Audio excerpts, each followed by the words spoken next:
प्रयागराज महाकुंभ में सनातन का सबसे बड़ा मेला लगा है।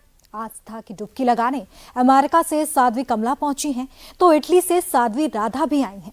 रूस से कर्णप्रिया सनातन के सबसे बड़े पर्व में शामिल हो रही हैं। यहाँ के लोगों के साथ साथ विदेशी श्रद्धालु भी सनातन के स्पिरिचुअल कनेक्शन को महसूस करना चाहते हैं। सनातन को लेकर विदेशियों में अट्रैक्शन क्यों बढ़ता जा रहा है, पूरी डिटेल इस रिपोर्ट में देखिए।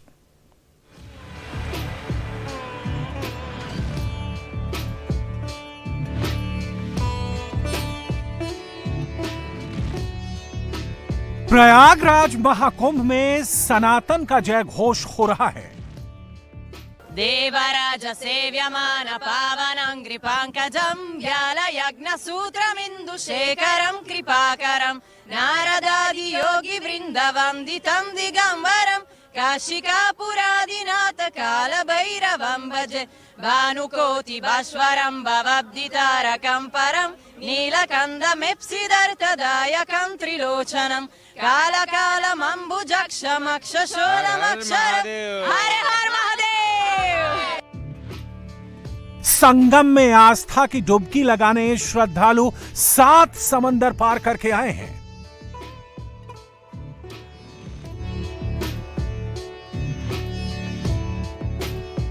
देसी विदेशी सभी भक्त सनातन की संस्कृति के एक ही रंग में रंगे नजर आ रहे हैं। प्रयागराज में सनातन भक्तों का जमावड़ा तो सामान्य बात है, लेकिन विदेशी सैलानियों की इतनी बड़ी भीड़ हर किसी को हैरान कर रही है। लोगों के मन में यह सवाल है कि विदेशी भक्त क्या सिर्फ कुंभ की भीड़ या मेला देखने यहां आ रहे हैं, या फिर सनातन से इनका कोई स्पिरिचुअल कनेक्शन है। विदेशी मेहमान केवल विज्ञान के लिए यहां आ रहे हैं, या फिर आध्यात्मिक ज्ञान से भी इनको लगाव है। विदेशियों के इस जमावड़े को समझने के लिए आपको पहले सनातन का मूल समझना होगा। फिर आपको समझ में आएगा कि 75 देशों से जुड़े हर धर्म के व्यक्ति का कुंभ से क्या कनेक्शन है।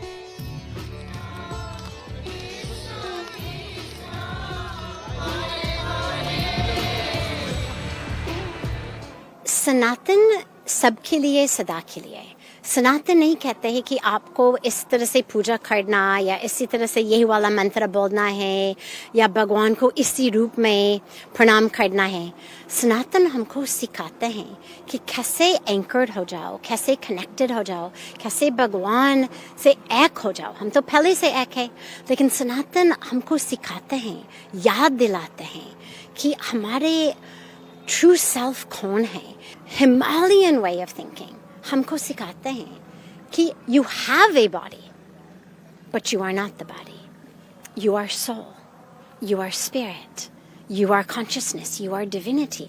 और उसको सुन के, उसको सीख के, उसको पी के हमारे सफरिंग दूर हो जाते हैं। पूरा विश्व से लोग सब आ रहे हैं। एक संगम केवल माँ गंगा, माँ यमुना, माँ सरस्वती नहीं, एक संगम ऑफ races, religions, रंग, color, culture, country, अलग अलग लोग सब भी आ रहे हैं। साथ ही साथ डुबकी लगाएंगे, केवल संगम में नहीं, अपनी सेल्फ में लगाते हैं। सनातन का स्वरूप इतना विराट है कि पूरी दुनिया में इसे लेकर अट्रैक्शन बढ़ रहा है। सनातन की गहराई इतनी ज्यादा है कि बिना डुबकी लगाए इसके ज्ञान तक पहुंचना मुश्किल है। दूसरे धर्म को मानने वाले लोगों को भी यह लगने लगा है कि अध्यात्म का सबसे बड़ा माध्यम एक ही है। उनकी समस्या का मूल, सवालों के जवाब और समाधान सिर्फ और सिर्फ सनातन में छिपे हैं। हर धर्म के लोग भारत की ओर मुड़ रहे, सनातन धर्म की ओर मुड़ रहे, भारतीय संस्कृति की ओर मुड़ रहे, क्योंकि उसमें आंसर्स हैं। डिप्रेशन की, एंजाइटी की, लोनलीनेस की, हमारा जो फैमिली में कॉन्फ्लिक्ट्स हो रहा है, डिवोर्स हो रहा है, समाज में कॉन्फ्लिक्ट, और एनवायरनमेंट जो हो रहा है, अपने एनवायरनमेंट में हो रहा है, इसकी सारे समाधान हमारे सनातन धर्म में है। इतने लोग पूरा विश्व से आते हैं, योग सीखने के लिए, ध्यान सीखने के लिए, सब चीज़ सीखने के लिए, धर्म के बारे में। लेकिन आजकल सब कुछ तो यूट्यूब पे सीख सकते हैं। वो अपने घर को क्यों छोड़ रहे आने के लिए? क्योंकि केवल टीचिंग नहीं चाहिए, एक टच चाहिए, एक ट्रांसफॉर्मेशन चाहिए। और वो टच और ट्रांसफॉर्मेशन जीवन के लिए वो अपनी संस्कृति में है, अपने सनातन धर्म में है। हमारे ऑनरेबल प्रधानमंत्री जी Shri Modi ji, honourable chief minister Shri Yogi ji, उनकी वजह से व्यवस्था बहुत बढ़िया है। लेकिन फिर भी ये तो कुंभ है, ये तो ड्राई रिवर बेड है, सब मेकशिफ्ट, फिर भी अरेंजमेंट्स है, फिर भी सभी लोग अपनी लग्जरी को छोड़ के यहाँ आ रहे हैं, व्यवस्था के लिए नहीं, आस्था के लिए। महाकुंभ में 15 लाख विदेशी श्रद्धालुओं के आने का अनुमान है। सभी दुनिया के सबसे पुरानी संस्कृति को समझना चाहते हैं। सनातन को मुस्लिम, क्रिश्चियन, यहूदी ही स्वीकार नहीं कर रहे हैं। वैदिक संस्कृति की ओर हर वर्ग के लोग खींचे चले आ रहे हैं।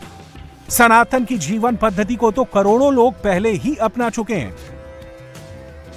अब इस ज्ञान के सागर में आस्था के गोते लगाने के लिए लोग आए हैं। लोगों को पता चल चुका है कि किसी भी धर्म में रहकर बिना शर्त वो सनातन सत्य के करीब जा सकते हैं। मुस्लिम्स आते हैं, क्रिश्चियंस आते हैं, ज्यूज आते हैं, एथियस्ट्स आते हैं, सब लोग आते हैं। एथिस्ट जो भगवान में विश्वास नहीं करते वो भी आते हैं। वो बिल्कुल आते हैं। और मुझे याद है पहले बार जब मैंने सुना, वो एक एथियस्ट ने पूज्य स्वामी जी को कहा कि अच्छा, I don't believe in God. तो महाराज जी ने कहा चिंता मत करो, गॉड बिलीव्स इन यू। तो बात यह है कि आप इवन एथियस्ट हो, फिर भी शांति को तो ढूंढ रहे हैं, आनंद को ढूंढ रहे हैं, जीवन की मीनिंग, जीवन की फुलफिलमेंट को ढूंढ रहे हैं। जो लोग कहते हैं हम एथियस्ट है, इसका मतलब है कि मैं थोड़ा सा ज़्यादा साइंस की दृष्टि से चीज़ों को देखती हूँ, कि लगता कि उसका कोई प्रूफ नहीं है तो मैं क्यों बिलीव करूं। तो हम उनको ऐसे एक्सप्लेन करें कि वो भगवान का कैसे दिव्यता का अनुभव कर सकते हैं। मूर्ति पूजा नहीं करेंगे कोई बात नहीं, लेकिन कम से कम आपकी भीतर में जो दिव्य था उससे जोड़ो, उसका अनुभव करो। जूलिया और क्रिस्टीना अमेरिका से आई हैं। मैरी फ्रांस तो एलेविया इटली से सनातन के समागम में हिस्सा लेने पहुंची हैं। शेको, माइकल, मेलेनिस, जिम वॉकर और लोगान नाम अलग अलग हैं, देश अलग अलग हैं, लेकिन सभी सनातनी आस्था के सबसे बड़े त्योहार में शामिल होने आए हैं। कोई महाकुंभ में अध्यात्म का अनुभव करना चाहता है, कोई सनातनी संस्कृति को समझना चाहता है, कोई सनातन को अपनाने की इच्छा के साथ संगम नगरी पहुंचा है। तो ब्राजील से आए फ्रांसिस्को का मकसद मोक्ष हासिल करना है। Yes, I come from to go Kumbh Mela. I practice yoga, and I search for moksha. Yes. So what do you feel? Amazing. India is a spiritual heart of the world. So I'm very happy. First time in India, I go Varanasi, then I come here. Feeling amazing. I feel amazing. The water is cold, but the heart is warm. Jai Shri Ram.